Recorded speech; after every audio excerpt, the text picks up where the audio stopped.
everyone, welcome back to SKC Sunday School. How are you today? Hope everyone is well. Let's begin with an opening prayer. Pray along with me. Thank you, Lord Jesus, for this blessed and beautiful day. Thank you, Lord, for our Sunday school lesson. We pray, Lord, that we will be able to learn and understand more about you today. In Jesus' name, we ask and we pray. Amen. Okay, now that we're done with our prayer, can you guess what we're learning today? What's our lesson today? Okay, let's take a look. Today we're going to learn about Jacob's dream. Do you know that story? Okay, let's take a look at it together. But before we continue with the story, with today's story, let's think back on the lesson that we learned in the past 2 weeks. Remember him? This is Abraham. This is Abraham's wife, Sarah. This is their son. Remember his name? Yes, Isaac. His son's name was their son, Abraham and Sarah's son's name was Isaac. Isaac grew up and Isaac married Rebecca. Isaac's wife's name was Rebecca. Isaac and Rebecca had twin children. Do you remember their name? Yes, Esau, remember the hairy one, and Jacob. Okay, do you remember what else? Anything else about Esau and Jacob? Okay, let's see. Do you remember that Isaac's favorite son was Esau and Rebecca's favorite son was Jacob? Okay, very good. So, do you still remember last week's lesson? The firstborn son was Esau. Yes, as a firstborn son, he had special privileges. He was special because he was the firstborn son. He was meant to be the leader of the family. He was meant to be blessed. Okay, so as a firstborn son, this was the advantages that Esau had. But you remember last week's story? So, do you remember last week's story? Yes. Jacob tricked Esau and took his birthright. Yes or not? He traded his birthright.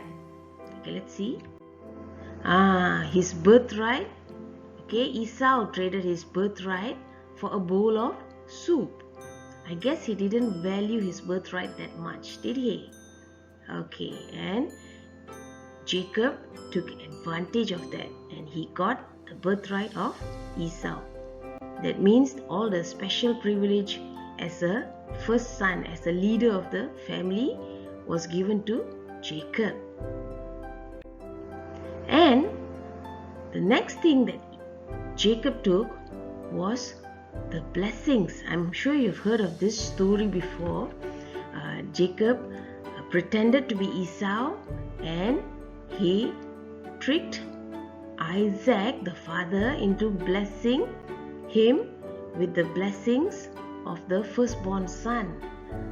Can you see he was wearing goat's skin on his hands and he was wearing Esau's clothes and he brought a bowl of goat stew cooked by his mother Rebecca, and he tricked Isaac, who couldn't see properly, into blessing him.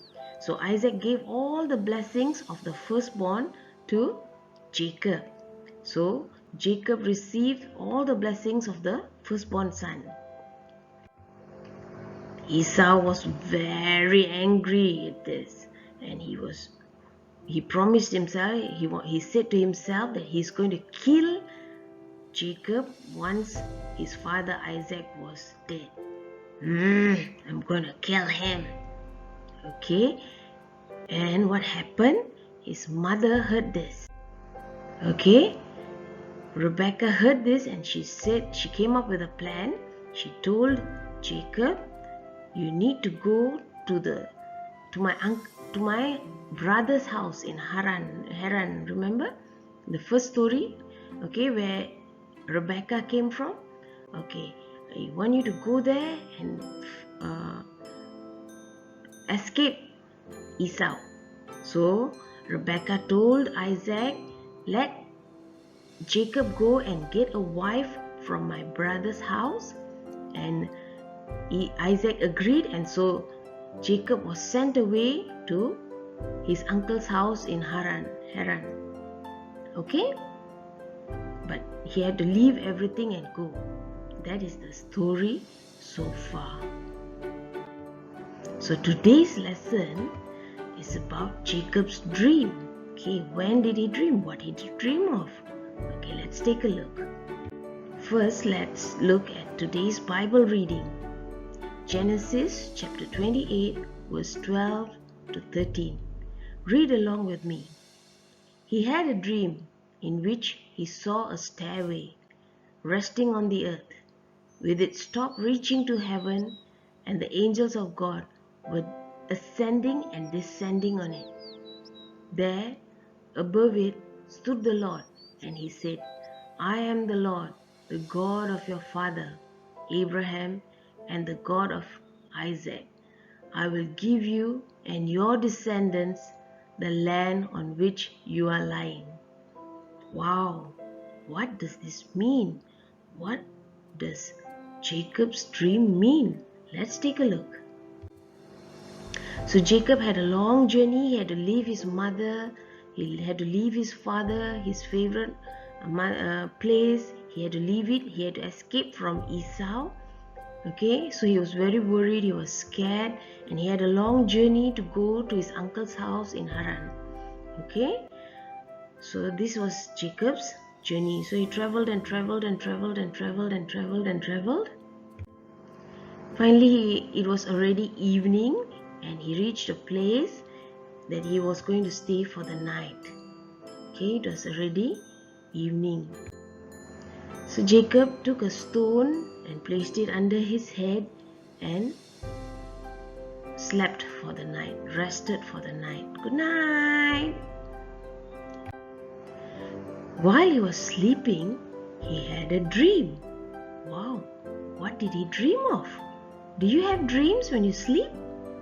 Okay, let's take a look at what Jacob dreamt of.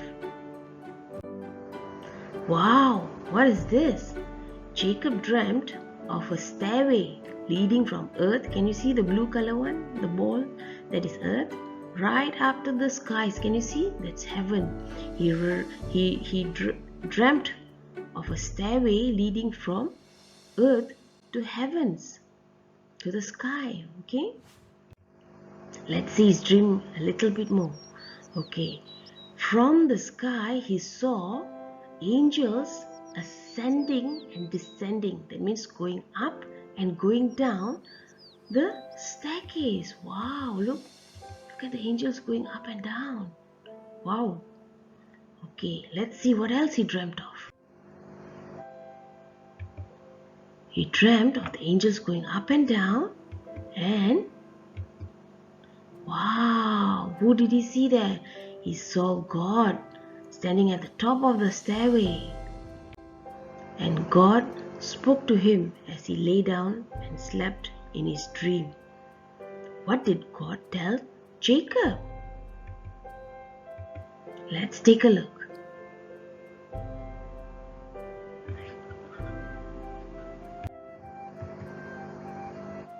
In his dream, God told him, you will have many descendants. Wow, look at that. Descendants mean children. Okay, offspring. Okay, he'll have many offspring. Wow, so many. He will have many children, as much as the dust. Okay, and they will travel to the east and to the west and to the north and to the south, and they will be all over the earth. Okay?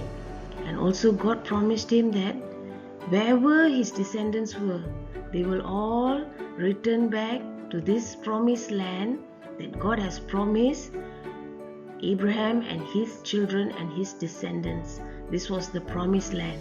So God promised that he would return here to this promised land. When Jacob awoke, he was amazed. Wow, what a dream, he thought. This surely is the Lord's place. The Lord is in this place, surely. Wow, what an awesome and scary and fearful place.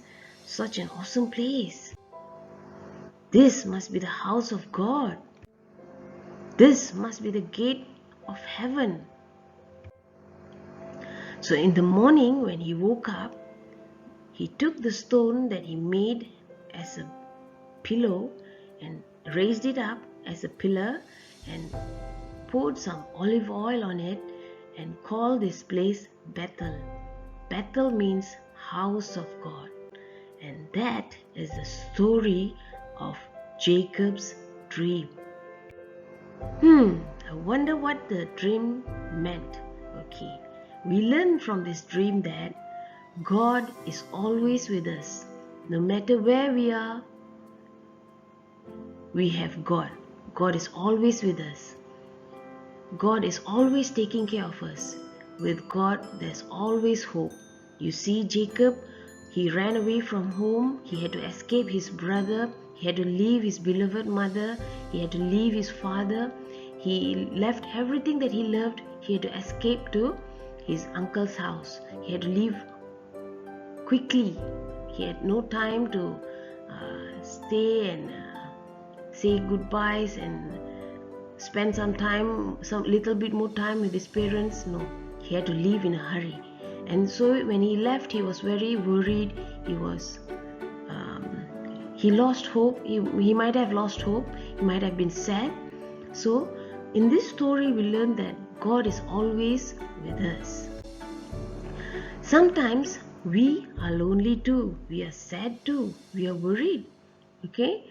After a long break from school, we had to go back to school. And in school now, there are so many rules, so many steps, so many precautions. We are also scared. Will we get COVID in school? Okay, we have so many worries. We are sometimes sad. Okay, all our friends, we can't sit together with our friends. We feel lonely. Okay, so there are many problems. Maybe not only in school, at home. Sometimes we are sad, we are lonely, we are worried. Okay, but we always must remember that God is with us. Okay, God is watching over us, and we must be confident that He will take care of us, and we must never ever ever lose hope in God. Okay, so this is what we learn from this story of Jacob's dream. Today's Bible reading is taken from Genesis chapter 12 to 13. So we can see that God promised Jacob that he will always be with him and that he will fulfill. We must trust that God will fulfill his promises. Okay, today's lesson, today's story can be read in Genesis chapter 26 to 28. You can get your parents to read this story together with you later. Today's memory verse is taken from Genesis chapter 28 verse 15. Let's read it together. I am with you and will watch over you wherever you go, and I will bring you back to this land. I will not leave you until I have done what I have promised you. So we can see from this memory verse, God is promising Jacob that he will never leave him. So we must trust that God will never leave us too. We must trust in this promise. So whenever you feel sad or alone, you can remember this memory verse. It will help you to have hope and to know that God is always with us and He will never leave us and He will always take care of us. So that is our lesson for today. So let's say our closing prayer together. Thank you, Lord Jesus, for our lesson today. Help us to love you more and more each day, Lord. In Jesus' name, we ask and we pray. Amen. That's all for today. Bye bye. See you soon.